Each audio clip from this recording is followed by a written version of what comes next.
Hello guys, welcome back to SWS Boxing. Delighted to get on Johnny Clark. He's got a show this weekend at the Brentwood Centre, the Statement 2. And yes, pleasure getting you back on, Johnny. Yeah, all good, mate. Thanks for having me on. Anytime. And yeah, so we'll start with Grant Dennis. You know, he was the first fighter to walk out on your first ever show. And yeah, he's Yeah, beaten Josh Cook over 4 rounds in the super middleweight division. Talk about that fight. yeah. Grant wanted to get one in before a big 2025, so he's coming opening the show again. Um, yeah, I think when a boxer comes on and gives me some good fights, the door's always open for him. And Grant's a good fella. Um, just come on, get a win on his record. You know what I mean? So we put him first. It's not going to be a massive, entertaining fight that's good enough for TV, if I'm being honest. But what he has got is, he's got a good fight lined up in February with me, if that still goes ahead, and then hopefully lead on to a big show at the end of the year for him. Yeah, I mean he's had quite a few tough fights on away in the away corner. You know, he fought James Osborne in Yeah, February on your show, which was a fantastic fight, and then he fought I think it was Jermaine Brown as well in September. yeah. Tough fights, mate. Tough fights, and still got a little bit in him, but he needs a win on his record after a couple of losses, So that's what journeymen are for, and that's what small hall's for, isn't it? So yeah, I'm happy to help him out. Exactly that. You've got of course you've got Louis O'Doherty. He's currently 7-0, I believe. He's the current Southern Area champion as well. Um, Yeah. has he got an opponent? As it's not on BoxRec that this one. Well, this is what I'm sorting right now. So his opponent got stopped the weekend. He's got a comeback, stay busy fight because he wasn't very well and had to pull out his last couple of fights. Yeah, so it was just getting him on, and unfortunately his opponent got stopped. And we managed to sort it today, but it's just waiting for the ball to approve it. And I think there's quite a few shows this weekend, so it's a bit slow. So yeah, I should know by the morning whether that one's been accepted for him. That's the gutting thing when people fight journeyman. It's never safe until fight week. So yeah, but he'll be all right. We'll have him on, getting back to winning ways, and a big fight for him in February, I believe. And another one that you've got on, he was on your last show as well. Min Phillips. He's got Christian Lopez Flores. Yeah, so Toomey's a great lad.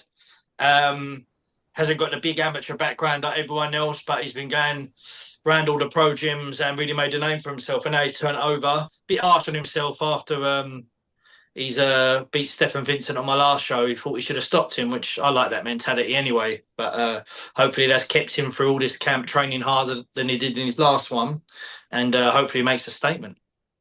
And Christian Lopez Flores. Yeah, it's a game journeyman, isn't he? He doesn't lay over. They know him quite well. I think he's bought a couple of his stable mates. Yeah, so I'm looking forward to having him on as well.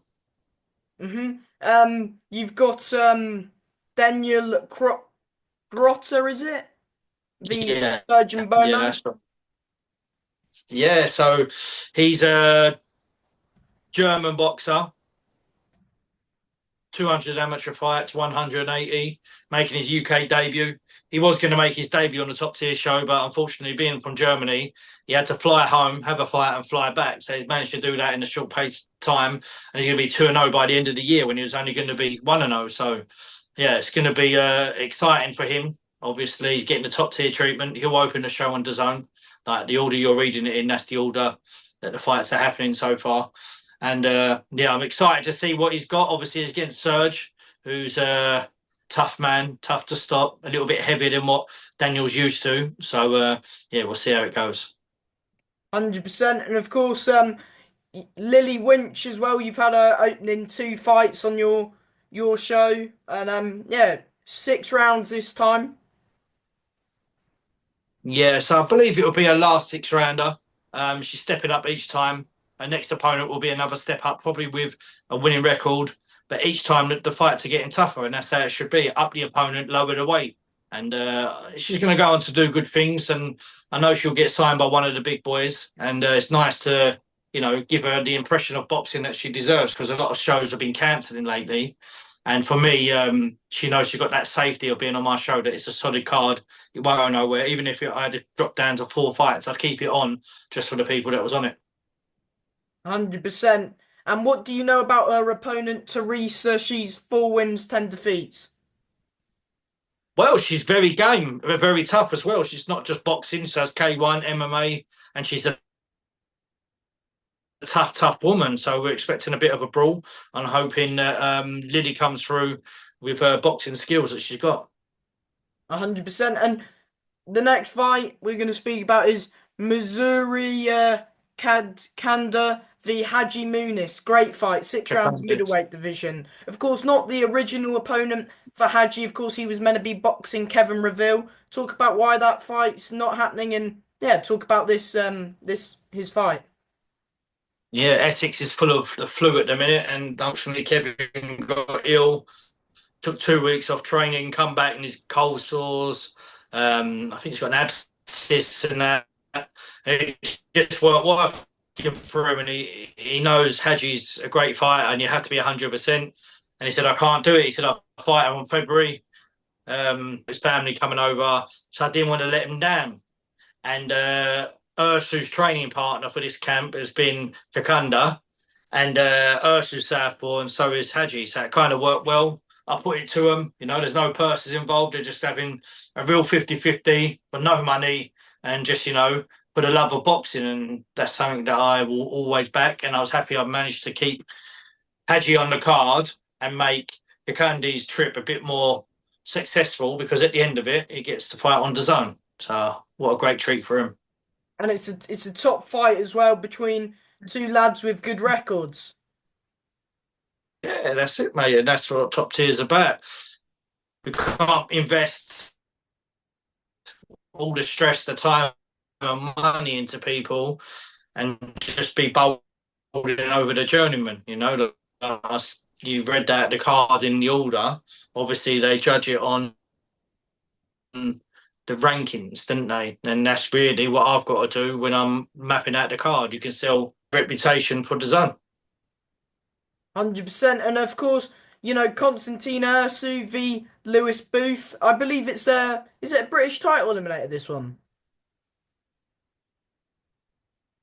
Yeah, British and Commonwealth, because I don't believe that the champions are going to want to fight him, so they might release the Commonwealth. So we just thought, listen, let's just go for the British and the Commonwealth. Cost us a bit more money, but we know what we're capable of. We know what level we're at, and we know that people ain't going to want to fight us. And rather than dragging it out and waiting and being dormant as a fighter, we wanted to, put pressure on every angle. And if they don't want it, release one of the belts. You don't have to release both of them, and we'll clear up the division as we think we will. And it's a good opponent in Lewis Booth, who's 15-0. Yeah, to be fair, I really like Lewis, and I hope that he comes down, enjoys himself, and listen, he's got a good record, and he comes to fight, and he's got involved with all the media work and the posting, and as long as everyone behaves themselves on the night, then he's welcome back down. And yeah, maybe he can be the A side next time as well. Win, lose, or draw. Good stuff. And yeah, we'll talk about you've got another tournament, which is good. Four good fighters. The first one we'll talk about is John Marvin v Ryan Maycock, your last tournament winner, and he's coming off a win against Emmanuel Zion. Yeah, listen, he's everyone I talk to has got a different favourite. Ryan's a favourite from some because he's already won this format before, and he's just wild. But he's not a natural super middle, like he fights a super welter middle, and now he's come up to super middle in this show. The rest are cutting weight, and he's just, maintaining. So, yeah, it's probably got an advantage on.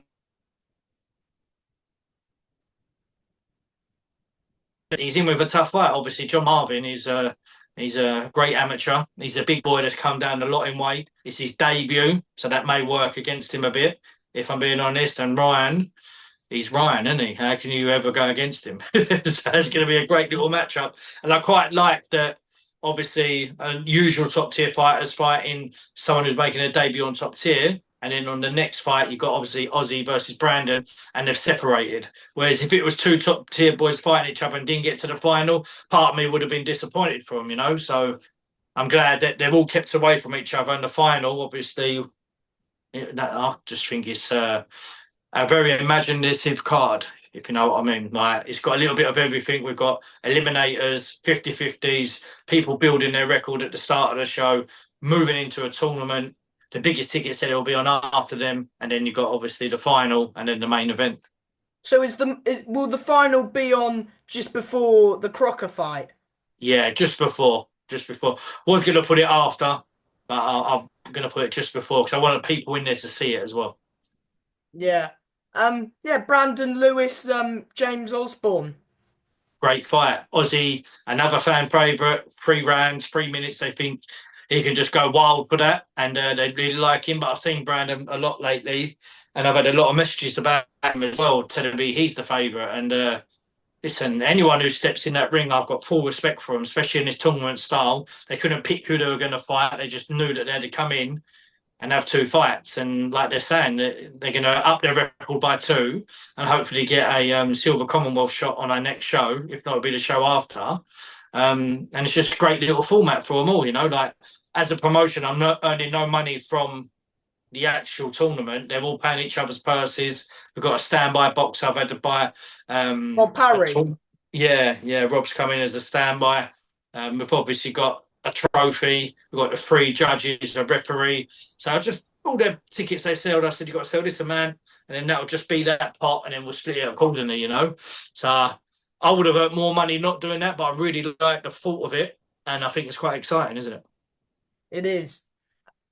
And yeah, talk about your main event of the evening for the IBF European Super Lightweight title, which is currently vacant. It's the rematch Yeah, between Ben Crocker and Stelios Papadopoulos. I'm not sure if I said that right. it's the best one you've done. Yeah, spot on. And listen, the first fight was amazing. A real 50-50. One half was Ben's, the other half was Stelios's, but Stelios got knocked down, so he lost it by 1 point. Now it's over 10 rounds, and now it's for a title. Straight away, they both wanted the rematch. Well, Stelios wanted it, and Crocker said, yeah, if there's a title, I'll definitely have it. I, Ben was the away fighter. I treated him like he was the main event last time, you know, and got a lot of respect for Ben and his team. And listen, it is a 50-50. There's no favourite in it. Even though Ben won, Stelios come back very good on the last fight. And yeah, and I think Stelios was actually still above him in the rankings until recently as well. So listen, it's my first European title, so not making it about me. I think it's a goal that I've achieved and get to tick off. And it's part of my journey, isn't it? You know, I've learned so much with the IBF because we've got check weights, weigh in, check weight on the morning with the IBF. You can't be £10 over. That may work against Crocker. Booking flights for the judges. They had to be different types of flights, and then the hotels, and then the transport. Like, it's a lot more work to do than what I'm used to as well. Involved with it, like drug testing after we've got to pay for that. So yeah, it's definitely different, and made the promotion a little bit more complicated. But I know that the fight is going to deliver and be worth it. So yeah, I'm buzzing for it. Hopefully, they build off from the first fight they had in April. Yeah, I think it was 8 rounds. I reckon this is round 9. You know, it's going to be, yeah, probably a bit cautious because Ben started strong, finished slow, and Stelios was the other way round. So Ben's probably going to think, I'm not going to come out blasting because I don't want to get like knackered. It's more rounds this one, and if it went 10 rounds the last one, I think Stelios would have won. That's the truth. So yeah, I think he's going to come out a bit cautious, and Stelios is going to start quicker. So it could be a very interesting fight. Yeah, and I mean, pretty much all of the fights on the card are potential show stealers. Well, most of them.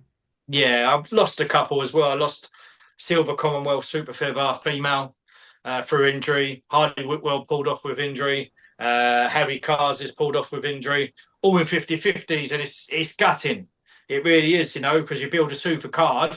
But to be honest with you, fight 1, 2, and 3 are fighting journeymen. If they weren't fighting journeymen, it was going to be 50-50s. So who would I put first? And you just do it through ticket sales or what the fight's about, whether it's a title eliminator, So yeah, it was tough, but for me, it's still a great card, and I'm excited now. To be honest, I just want to get the weigh-in over and done with, and then set the venue up because we have to wait for the venue to be done, and then now I've got to do an extra weigh-in on in the mornings. That's a bit different, but I'm looking forward to it. And let the fans know, what time the doors open, what time the first fights are roughly gonna start. Yeah. So 4:30 doors open, 5 p.m. first fight. We'll be live on Stomping Ground and DAZN YouTube, and then at 7 o'clock we switch over to the main app of DAZN. So I just can't wait. Showcase what small hall's really about. 100%. And from me, Johnny, thank you for your time as always, Oh, and that's best all right, of luck mate. with the show. Thank you, mate. Thanks for making it quick as well. I'm in a rush. All good. Cheers, brother. See you soon, yeah? Bye, mate.